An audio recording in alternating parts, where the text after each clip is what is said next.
अगर आप नए ट्रेडर हैं और मार्केट में ट्रेडिंग करते हैं तो आपकी क्या साइकोलॉजी रहती है मार्केट में ट्रेडिंग करते टाइम पे, और आपको किन चीज़ों को अवॉइड करना चाहिए, कौन सी मिस्टेक नहीं करनी है इनकी वजह से कि आपका लॉस होता है। अगर आप इन चीज़ों का जानकारी चाहते हैं तो वीडियो को आगे कंटिन्यू करें। आगे चलते हैं, देखते हैं। काफी टाइम पहले क्या होता है कि हर कोई व्यक्ति एक ना एक बार कभी ना कभी अपनी ट्रेडिंग की शुरुआत करता है। जब वो नया ट्रेडर होता है तो उसका साइकोलॉजी क्या रहता है। अगर आप ऑप्शन ट्रेडर हैं कि जनरली लोग क्या करते हैं कि अपनी ऑप्शन से ही ट्रेडिंग करते हैं, और उन लोगों का सीन ये रहता है कि मैं 5,000 रुपए का 10,000 रुपए बनाऊं या 15,000 रुपए बनाऊं या 25,000 रुपए बनाऊं। कि लोग वाक क्या करते हैं कि अंधाधुंध कॉल या पुट ऑप्शन में ट्रेडिंग करना चालू करते हैं। सेंसेक्स में कर सकते हैं ऑप्शन ट्रेडिंग, बैंक निफ्टी में करते हैं, निफ्टी में करते हैं। तो इस तरीके से वो अपना ट्रेडिंग कंटिन्यू करते जाते हैं। एक्सपीरियंस होता नहीं है। कभी के बाद क्या करते हैं, ज्यादा से ज्यादा वो लोग कुछ अपने चार्ट वगैरह को फॉलो कर लेते हैं। किसी ना किसी वीडियो में देख लिया, किसी का भी देख लिया, चार्ट फॉलो करते हैं वो लोग, कैंडल स्टिक पैटर्न फॉलो करते हैं। अब कैंडल स्टिक पैटर्न में क्या सीन रहता है, भाई कैंडल स्टिक ना अपने आप नहीं बनती है। कैंडल स्टिक को बनने के लिए उसके पीछे प्राइस एक्शन होता है। प्राइस एक्शन का मतलब होता है किसी भी शेयर में सेल या परचेज, ठीक है ना। और सेल परचेज में सबसे जरूरी चीज होती है कि आप उसके अंदर लिक्विडिटी होनी चाहिए। लिक्विडिटी का मतलब होता है तो शेयर में जितनी ज्यादा वॉल्यूम होगा, जितनी ज्यादा मात्रा में शेयर में खरीद या बिक्री की जा रही होगी, वो शेयर उतना ही बढ़िया रहता है, ठीक है ना। ये कतई जरूरी नहीं है कि ब्लू चिप कंपनियों में ही ट्रेडिंग करते हैं लोग उसमें पैसा कमाते हैं ना। आप उसमें देखिएगा जाके एमआरएफ के शेयर में चेक करोगे कभी, तो उसके अंदर बहुत ज्यादा वॉलिडिटी नहीं होती है, लिक्विडिटी नहीं होती है, ठीक है ना। प्राइस खरीदने बेचने का जो शेयर का प्राइस का रेंज होता है ना, वो काफी वाइड है उसका, तो वहां पे लिक्विडिटी कम है। लेकिन अगर आप नए छोटे शेयरों में चले जाते हैं जिनका मार्केट कैप ही मान लीजिए कि 500 करोड़ है, 1,000 करोड़ है, 2,000 करोड़ रुपए का भी है कंपनी का मार्केट कैप, उनमें आप देखेंगे तो शेयर में क्या रहता है, लोग बाइंग परचेजिंग क्वांटिटी लगा रहे हैं, सेलिंग की क्वांटिटी लगा रहे हैं, ठीक है ना।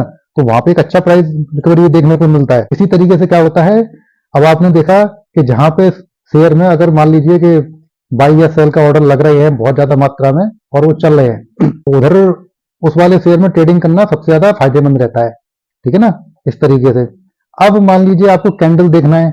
अब आप चार्ट तो देख रहे हो जैसा आप ग्रीन कैंडल बन रहा है, ऊपर की ओर जा रहा है मार्केट, तो मैं भी क्या करता हूँ, एक कॉल ऑप्शन ले लेता हूँ। ठीक है भाई, आपने ले लिया कॉल ऑप्शन। आप ये मान के चलिएगा कि हर किसी सेंसेक्स का, इंडेक्स का, चाहे बैंक निफ्टी हो चाहे हो निफ्टी, उसका कुछ एक रेंज होता है, ठीक है ना।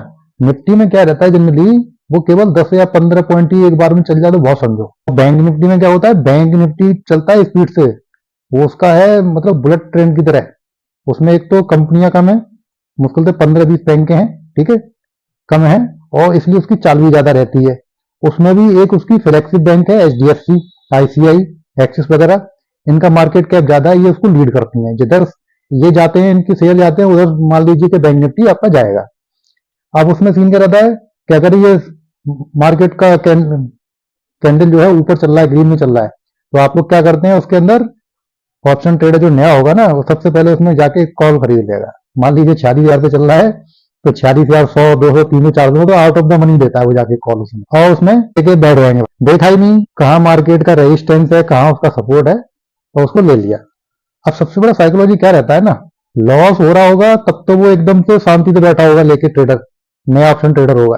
और जब प्रॉफिट हो रहा होगा ना, तो मान लीजिए लॉस, तो मान लो उसने 10,000 रुपया लगाया है, 2,000, 3,000 रुपए तक का लॉस उसमें देख लेगा, 5,000 रुपए तक का भी देख लेगा, ठीक है। और फिर दूसरे दिन उसमें नया कैपिटल डाल देगा। लेकिन जब प्रॉफिट आ रहा होगा ना, अगर 1,000 रुपए, 10,000 रुपए लगा के 1,000 रुपए का प्रॉफिट आया, भाई साहब वो वहीं से एग्जिट करके निकल जाएगा। क्या होती है, जब आप बहुत फ्रीक्वेंट ट्रेडिंग करने लग जाते हो, तो ये एक तरीके का आपका साइकोलॉजी बन जाता है। जैसे कुछ होते हैं ना, मतलब किसी तरह का लोगों का नशा हो जाता है, वैसे लोग उसमें ट्रेडिंग अंधाधुंध करते हैं। इससे भी खतरनाक सौदा क्या होता है, फ्यूचर में लोग ट्रेडिंग करते हैं। फ्यूचर लेकर रख लिया था, उसमें तो भाई आपको प्रॉफिट या लॉस आपको मतलब बुक करना ही पड़ता है, और उसको कैरी फॉरवर्ड करने के लिए उसमें पैसा डालना पड़ता है। कई सारे व्यापारी, पता है, कई सारे ऑप्शन ट्रेडर तो मार्केट में इसलिए भी एंट्री करते हैं, वो खुद नहीं करते हैं कभी, खुद को किसी को कोई जानकारी नहीं, सामने वाले की, उनका कोई मित्र है, उनके ग्रुप सर्कल में कोई व्यक्ति है, उसमें क्या होगा कि उसका लाइफ स्टाइल देखेंगे, भाई वाह इनके पास में कार है, सब कुछ है, तो वो उसको कॉपी कर रहे होते हैं लोग। भाई तुम्हारे पास कैसे, क्या करते हो, क्या नहीं करते हो, तुम पूरे दिन तो मार्केट में मिल जाते हो हमको, कभी इधर बैठे मिलते हो। तो वो क्या करेंगे, बताएंगे साहब मैं एमसीएक्स में ट्रेडिंग करता हूँ, मैं शेयर में ऑप्शन ट्रेडिंग करता हूँ। आपने ये बहुत अच्छी चीज है, एक दिन में 10,000 रुपए लगा के मतलब 2,000 रुपए कमा लिए, बहुत बढ़िया, धंधा अच्छा कुछ नहीं है। लेकिन होता क्या है ना, मार्केट के अंदर, शेयर मार्केट के अंदर ऑप्शन ट्रेडिंग में 90%, 92% जो रिटेलर होते हैं, रिटेलर ऑप्शन ट्रेडर, उनका पैसा जाता ही जाता है, डूबता ही डूबता है, क्योंकि मार्केट का आपको प्रोटेक्शन नहीं है। आज आप देख रहे हो, आज की डेट में आप उसको प्रेडिक्ट कर रहे हो इतना चला जाएगा, बैंक निफ्टी 46 से 46,500 हो जाएगा। अरे भाई, वो तो हो जाएगा, कल भी हो जाएगा, परसों भी हुआ था, पहले भी हुआ था, ठीक है ना।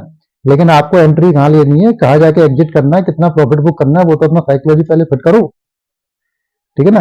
आप बैठे हो 10,000 का 20,000 बनाने के लिए, कहां से हो जाएगा भाई। ऑप्शन सेलर जो होता है वो 10,000 का 11,000 से बनाने का प्रयास करता है मात्र, या 10,000 के ऊपर 500 रुपए का नोट प्राप्त करने का प्रयास करता है पर डे, और आपके सोचते में पर डे ना 5,000 एक्स्ट्रा कमाऊं, क्या ऐसे पॉसिबल है? कभी पॉसिबल नहीं है।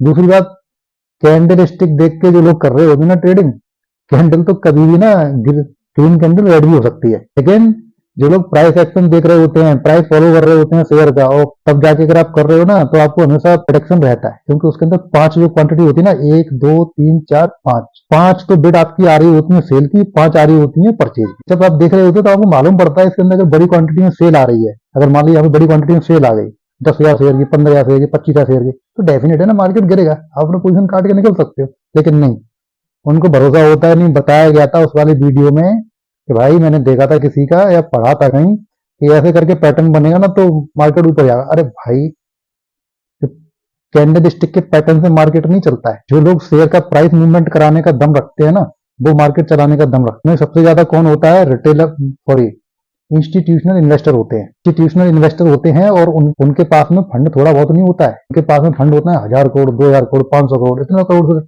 ट्रेडिंग कर रहे होते हैं। आपने देखा होगा FIDI का डाटा, डोमेस्टिक इंस्टीट्यूशन हो गए, फाइनेंशियल इंस्टीट्यूशन हो गए, ये कोई छोटा मोटा ट्रेडिंग करते हैं भाई, वो 2-3 हजार करोड़ का तो पर डे करते हैं। उनके परचेज करने से मार्केट ऊपर रहता है, उनके परचेज करने से नीचे रहता है, और उनका भी रियल टाइम डाटा आपको देखने को नहीं मिलता। सबसे बड़ी बात तो ये है, इसलिए आप लोगों का लॉस होता है, और कल की पोजीशन आपको पता नहीं होती है। चार्ट पे पड़ा हुआ है FIDI का डाटा तो सामने आपको दिख रहा है, लेकिन आप उससे कंक्लूजन नहीं निकाल सकते कि आप उसके अंदर FIDI का डाटा आपके सामने है, लेकिन आप उससे क्या करते हो, कोई कंक्लूजन नहीं निकाल पाते हो तो ये मार्केट कहाँ जाएगा कहाँ नहीं जाएगा, ठीक है। तो उसमें क्या होता है, आपका लॉस होने का चांस ज्यादा रहता है। अब आप जब आप डाटा को उसकी समझ नहीं है आपको, तो आप उससे कोई कंक्लूजन निकाल ही नहीं सकते हो। जब कंक्लूजन नहीं निकलेगा तो सौदा कहां से लोगे, सौदा कैसे लगाओगे? कंपनी का आप अपना देख रहे होते हैं, उसमें एनालिटिक्स वगैरह में PV रेशो दिया है, PE रेशो दिया है, बुक वैल्यू प्राइस दिया हुआ है। अरे भाई, कभी समझा देखा इनका मतलब भी क्या होता है? वो एनालिस्ट होते हैं, वो बड़ी कंपनी हो सकता है कहीं नेगेटिव चल रहा हो कोई रेशियो वगैरह, ठीक है ना, या फिर कम हो, छोटी कंपनी और रेशियो का प्रभाव ज्यादा हो, अच्छा हो, ठीक है ना, PV रेशियो कुछ भी हो सकता है, बुक वैल्यू अच्छी हो सकती है। तो इन सब चीजों को देख के आपको समझ में आना चाहिए, इनका मतलब निकालना आना चाहिए, ठीक है ना। तो पहले नया ट्रेडर हमेशा यही गलती करता है, उसको फाइनेंस लिटरेट तो होता है, वो एजुकेट तो होता है, ठीक है ना। आपने BCom किया है, BSc किया, कुछ भी किया हुआ, MBA किया हुआ है, लेकिन उसके अंदर सीन क्या रहता है, ये चीजें आपके शेयर में काम नहीं आती। शेयर मार्केट में आपको शेयर मार्केट के टर्म्स में उसकी जो माइन्यूट चीजें होती हैं, डिक्शनरी होती है, जो वर्ड उसमें यूज किए जाते हैं, टेक्निकल लैंग्वेज यूज की जाती है, आपको उसकी समझ होनी चाहिए। अगर आपको उन चीजों की फाइनेंशियल टर्म्स की समझ नहीं है, तो आप ट्रेडिंग में कभी सफल नहीं हो सकते। आप एक दिन 2 दिन प्रॉफिट कमा लोगे, कोई रैली चल रही है, मान लीजिए मार्केट ऊपर की ओर चला जा रहा है, चला जा रहा है, चला जा रहा है, ठीक है ना, या फिर मार्केट नीचे की ओर गिरा चला जा रहा है, आप वहां तो अपना थोड़ा सा प्रॉफिट निकाल सकते हो, लेकिन परमानेंट नहीं है। ऐसे ट्रेंड को आप पहचान ही नहीं सकते। तो होता क्या है, रिटेलर हमेशा इसलिए लॉस में रहता है कि उसको बेसिक चीजें नहीं पता होती हैं, वो उसको ट्रेंड फॉलो नहीं कर पाता है, वो कल का जानना चाहता है, कल क्या होगा। अब भाई, और दूसरी बात क्या होता है, आप लोग टेलीग्राम चैनल पर किसी का ज्वाइन कर लिया है, अरे भाई वो 8,000 रुपये लेता है, 20,000 रुपये लेता है, महीने 25,000 रुपये लेता है, और वो हमको एक या तो कॉल का टारगेट देगा या पुट का टारगेट देगा। अरे भाई, अगर वो 25,000 रुपए लेके तुमको कॉल या पुट का टारगेट बता रहा है ना, तो खुद भी नहीं कमा लेता। कौन कहते धुरंधर है भाई, जिसके पास में अगर इतना बड़ा ज्ञान है, शायद मान लीजिए बैंक निफ्टी में 46,000 की कॉल है या पुट है, कितनी चलेगी, तो भैया वो अपना सब कुछ बेच बाच के पैसे लगा दे, कमा ले एक दिन में। आप लोगों को ज्ञान क्यों दे रहा है? अरे भाई, समझते ही नहीं हो आप लोगों का। दिक्कत क्या है ना, वो तो भाई अपना प्रोडक्ट बेच रहे हैं, सर्विस बेच रहे हैं, लोगों को बेवकूफ बना रहे हैं टेलीग्राम चैनल वाले, और वो अपना दे के ज्ञान निकल जाते हैं। आपका लॉस हो चाहे प्रॉफिट हो, 100 लोगों को वही कॉल बता देगा सेम 46,000 की, और 46,000 की पुट बता दी बंदे ने, ठीक है ना। अरे कहीं तो मार्केट चलेगा तो आधे लोग तो कहेंगे हाँ था प्रॉफिट हुआ। मान लीजिए उसने कह दिया 70 पॉइंट का बता दिया, और 70 पॉइंट का तो बैंक निफ्टी का 40 रहती है, 50 पॉइंट की नॉर्मल रहती है, तो उसमें तो वो कहेगा ना देखो मेरा इतने लोगों का प्रॉफिट आया, भाई आया ना। लेकिन एक चीज ध्यान रखो, मार्केट के अंदर कोई कुआं नहीं है कि पैसे का पेड़ नहीं है तो वहां से वो पैसे गिरते रहेंगे, आप वहां पकड़ के तोड़ लोगे। इसमें होता क्या है ना, एक व्यक्ति का पॉकेट का पैसा यहाँ से निकल के यहाँ जा रहा होता है। अगर आप ऑप्शन बाइंग में पैसा कमा रहे हो ना, तो ऑप्शन सेलर का जेब से जा रहा होता है पैसा, वो तब जाके आपको मिलता है। ये दोनों साइड ये कंपेरिजन होते हैं कि अगर एक बेच रहा है तो ये वाला कमा रहा होता है, सेलर बायर कमा रहा होता है। इस तरीके से आप देख के चलोगे ना, तो मार्केट में कोई कुआ नहीं है। लेकिन हाँ, रिटेलर का जनरली क्या होता है कि रिटेलर जो होते हैं छोटे छोटे, ऐसे मान लीजिए छोटे छोटे हो गए और बड़े वाले हाथी खड़े हुए हैं, ये आपका पैसा छीन के ले जाते हैं पूरा। और ये भी देखिएगा, जो लोग जितनी जल्दी मार्केट से आउट हो जाते हैं ना, जो छोटा मोटा होगा बहुत जल्दी मार्केट से आउट हो जाएगा, 1-2 साल वो ट्रेडिंग ही नहीं करेगा, कैपिटल ही नहीं है, ट्रेडिंग कहां से कर लोगे। ट्रेडिंग मार्केट में वो करते हैं इनके पास कैपिटल होती है। कैपिटल कहां से आती है, कैपिटल निकल के आती है आपके बिजनेस से। कोई आप काम कर रहे हो, सेल्फ एम्प्लॉयड हो, नौकरी कर रहे हो, ठीक है ना, आपने पुरानी कोई सेविंग कर रखी है, वहां से कैपिटल निकल के आती है, ठीक है ना। 5,000 रुपए 10,000 रुपए लगा के आप कभी नहीं कमा सकते। आपने पढ़ लिया, किसी साहब कोई राकेश जी थे, राकेश झुंझुनवाला जी थे, उन्होंने 5,000 रुपए से 42,000 करोड़ का एम्पायर खड़ा कर लिया। अरे भाई, 5,000 रुपए नहीं दे रहा था उस जमाने में, उनको क्लाइंट जो थे 1.25 लाख के 5-5 लाख के चेक दिया करते थे, ठीक है ना। 80s के टाइम पे 5 लाख रुपए कितने होते हैं आज, कैलकुलेट कर लो। ऐसा गलती मत करो, उस समय तो इतने रेगुलेशन ही नहीं होते थे। सेलिंग कर रहे हैं, शॉर्ट सेलिंग आज तो इंट्राडे में अलाउड होती है भाई। उस समय 15-15 दिन का टाइम मिलता तो शॉर्ट सेलिंग करने के लिए, अपने सौदे कैरी फॉरवर्ड करने के लिए। तो आप क्या समझते हो, उन लोगों ने उस समय पैसा कमाया, ठीक है। अब उसमें पैसे कमा लिए जब रूल्स रेगुलेशन थे ही नहीं, बहुत कम थे। उसमें लूप होल इतने थे, शेयर मार्केट में पूछो मत। लूप होल में तो कोई पैसा कमा सकता है ना।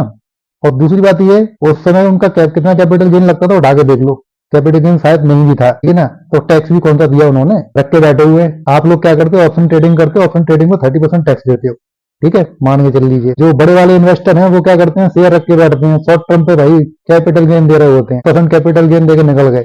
पर्सनल का income tax, personal ITR income tax कितना, इनकम पे मैक्सिमम इनकम पे 30%, ऊपर से सेस। कैपिटल गेन में 10% देके निकल गया बंदा। वो करता है अकलमंदी का काम, इनकम कमाओ विद मिनिमम टैक्स, ये सीन चल रहा होता है। आज को आपका वीडियो के लिए इतना ही। धन्यवाद जी समय देने के लिए, थैंक यू वेरी मच।